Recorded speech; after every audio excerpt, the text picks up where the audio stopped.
এক নাপিত, তার সঙ্গে এক জোলার খুব ভাব। নাপিত লোককে কামাইয়া বেশি পয়সা উপার্জন করিতে পারে না, জোলাও কাপড় বুনিয়া বেশি লাভ করিতে পারে না। দুইজনেরই খুব টানাটানি, আর টানাটানি বলিয়া কাহারও বউ কাহাকে দেখিতে পারে না। এটা কিনিয়া আনো নাই, ওটা কিনিয়া আনো নাই বলিয়া বউরা দিন রাতি কেবল মিটির মিটির করে। কাহাতকার ইহা সহ্য করা যায়। একদিন জোলা যাইয়া নাপিতকে বলিল, বউয়ের জ্বালায় আর তো বাড়িতে টিকতে পারি না।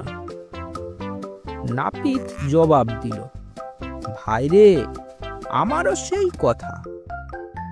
দেখ না, আজ পিছার বাড়ি দিয়া আমার পিঠের ছালা রাখে নাই।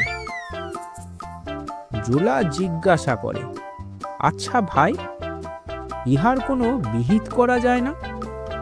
নাপিত বলে, চল ভাই, আমরা দেশ ছাড়িয়া বিদেশে চলিয়া যাই। সেখানে বউরা আমাদের খুঁজিয়াও পাইবে না, আর জ্বালাতনও করিতে পারিবে না। সত্যি সত্যি একদিন তাহারা দেশ ছাড়িয়া পালাইয়া চলিল।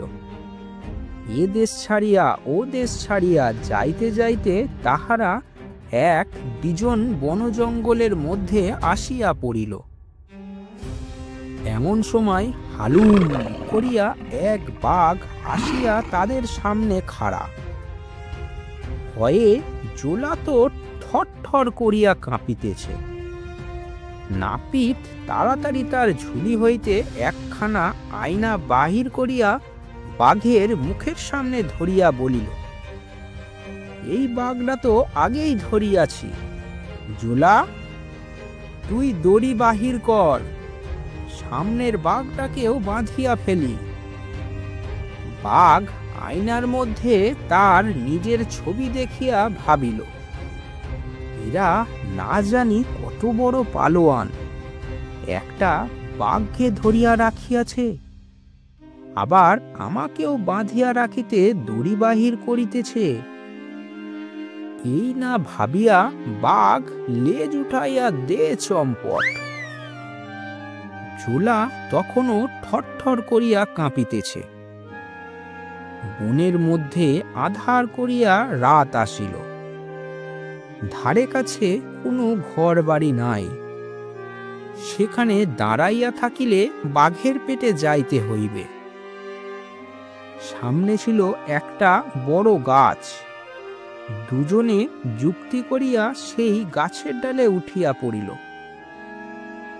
এদিকে হয়েছে কি, সেই যে বাঘ ভয় পাইয়া পালাইয়া গিয়াছিল, সে যাইয়া আর সব বাঘেদের বলিল, অমুক গাছের তলায় দুইজন পালোয়ান আসিয়াছে, তাহারা একটা বাঘকে ধরিয়া রাখিয়াছে, আমাকেও বাঁধিতে দড়ি বাহির করিতেছিল।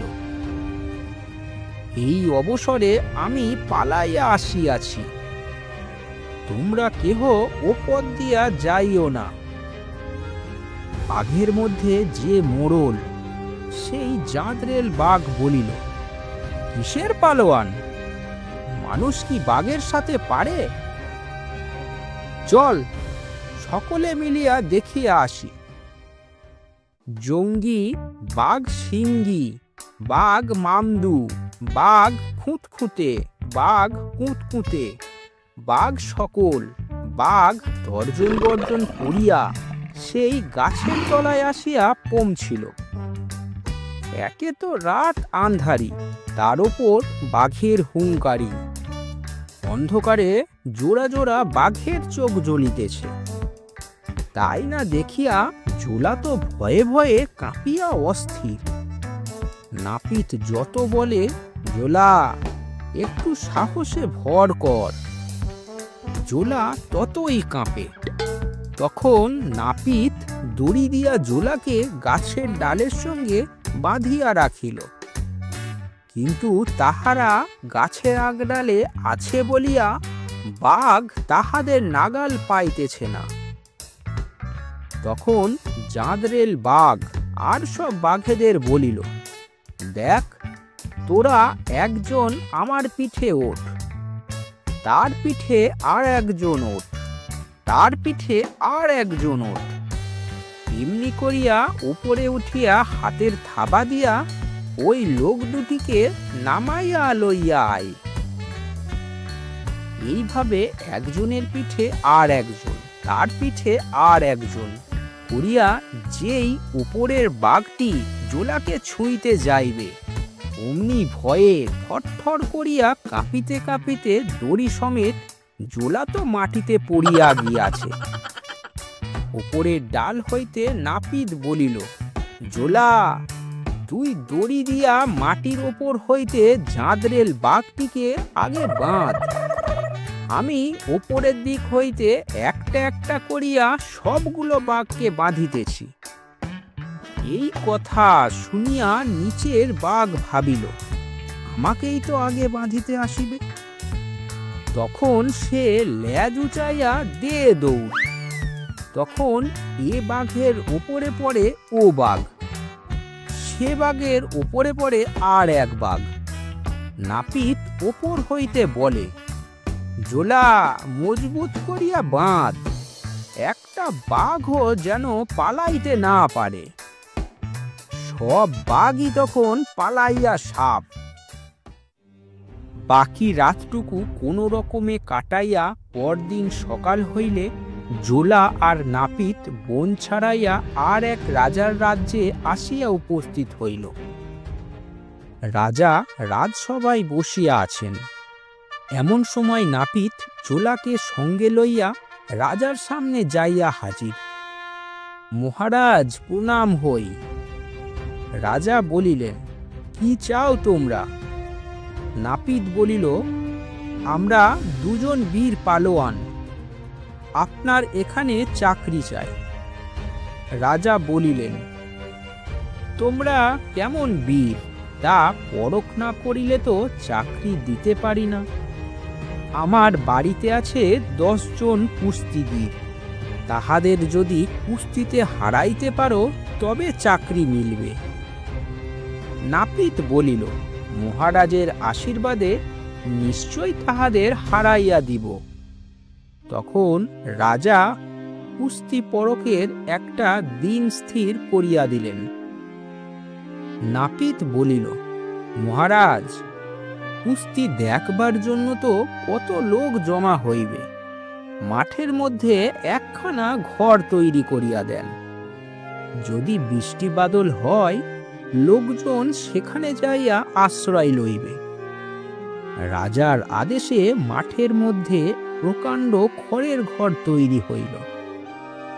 রাত্রে নাপিত চুপি চুপি যাইয়া তাহার খুর দিয়া ঘরের সমস্ত বাঁধন কাটিয়া দিল। প্রকাণ্ড খড়ের ঘর কোনো রকমে থামের ওপর খাড়া হইয়া রইল। পরদিন কুস্তি দেখিতে হাজার হাজার লোক জমা হইয়াছে। রাজা আসিয়াছেন, রানী আসিয়াছেন, মন্ত্রী, কোটাল, পাত্রমিত্র, কেউ কোথাও বাদ নেই। মাঠের মধ্যেখানে রাজবাড়ির বড় বড় কুস্তিগীরেরা গায়ে মাটি মাখাইয়া লড়াইয়ের সমস্ত কায়দাগুলো ইস্তেমাল করিতেছে। এমন সময় কুস্তিগীরের পোশাক পরিয়া নাপিত আর জোলা মাঠের মধ্যেখানে উপস্থিত। চারিদিকে লোকে তাহাদের দেখিয়া হাততালি দিয়া উঠিল। নাপিত তখন জোলাকে সঙ্গে করিয়া একবার এদিকে যায়, একবার ওদিকে যায়, আর ঘরের একখানা চালা ধরিয়া টান দেয়। হুমড়ি খাইয়া খড় পড়িয়া যায়। সভার সব লোক অবাক। রাজবাড়ির কুস্তিগীরেরা ভাবে, হায় হায়, না জানি ইহারা কত বড় পালোয়ান, হাতের একটা ঝাঁকুনি দিয়া এত বড় 8 চালা ঘর ভাঙিয়া ফেলিল। ইহাদের সঙ্গে লড়িতে গেলে ঘরেরই মতো উহারা আমাদের হাত পাগুলো ভাঙিয়া ফেলিবে। চল, আমরা পলাইয়া যাই। তাহারা পলাইয়া গেল। নাপিত তখন মাঠের মধ্যেখানে দাঁড়িয়ে বুক ফুলাইয়া রাজাকে বলিল, মহারাজ, জলদি করিয়া আপনার পালোয়ানদের ডাকুন, দেখি তাহাদের কার গায়ে কত জোর, কিন্তু কে কার সঙ্গে কুস্তি করে তাহারা তো আগেই পালাইয়াছে। রাজা তখন নাপিত আর জোলাকে তার রাজ্যের সেনাপতি পদে নিযুক্ত করলেন। সেনাপতির চাকরি পাইয়া জোলা আর নাপিত তো বেশ সুখেই আছে। এর মধ্যে কোথা হইতে এক বাঘ আসিয়া রাজ্যে মহা উৎপাত লাগাইয়াছে। কাল এর ছাগল লইয়া যায়, পরশু ওর ছাগল লইয়া যায়, তারপর মানুষও লইয়া যাইতে লাগিল। রাজা তখন নাপিত আর জোলাকে বলিলেন, তোমরা যদি এই বাঘ মারিতে পারো তবে আমার 2 মেয়ের সঙ্গে তোমাদের দুজনের বিবাহ দিব। নাপিত বলিল, ইয়ার এমন কঠিন কাজ কি, তবে আমাকে 5 মণ ওজনের একটা বড়শি আর গোটা আষ্টেক পাঁঠা দিতে হইবে। রাজার আদেশে 5 মণ ওজনের একটা লোহার বড়শি তৈরি হইল। নাপিত তখন লোকজনের নিকট হইতে জানিয়া লইল কোথায় বাঘের উপদ্রব বেশি আর কোন সময় বাঘ আসে। তারপর নাপিত সেই বড়শির সঙ্গে 7-8টা পাঁঠা গাঁথিয়া এক গাছি লোহার শিকলে সেই বড়শি আটকাইয়া একটা গাছের সঙ্গে বাঁধিয়া রাখিল। তারপর জোলাকে সঙ্গে লইয়া গাছের আগডালে উঠিয়া বসিয়া রইল। অনেক রাত্রে বাঘ আসিয়া সেই বড়শি সমেত পাঁঠাগিরিতে যাইয়া বড়শিতে আটকাইয়া গিয়া তর্জন গর্জন করিতে লাগিল। সকাল হইলে লোকজন ডাকিয়া নাপিত আর জোলা লাঠির আঘাতে বাঘটিকে মারিয়া ফেলিল। রাজা ভারী খুশি। তারপর ঢোল ডগর বাজাইয়া নাপিত আর জোলার সঙ্গে তাহার 2 মেয়ের বিবাহ দিয়া দিল। বিবাহের পর বউ লইয়া বাসর ঘরে যাইতে হয়। জোলা একা বাসর ঘরে যাইতে ভয় পায়, নাপিতকে সঙ্গে যাইতে অনুরোধ করে। নাপিত বলে, বেটা জোলা, তোর বাসর ঘরে আমি যাইব কেমন করিয়া?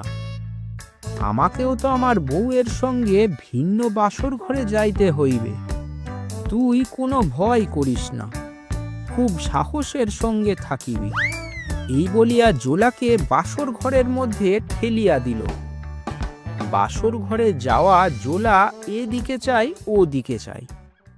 আহা, কত ঝাড়, কত লণ্ঠন ঝিকিমিকি জ্বলিতেছে, আর বিছানা ভরিয়া কত রঙের ফুল। জোলা কোথায় বসিবে তাহাই ঠিক করিতে পারে না। তখন অতি শরমে পা পোষের ওপর কুচিমুচি হইয়া বসিয়া জোলা ঘামিতে লাগিল।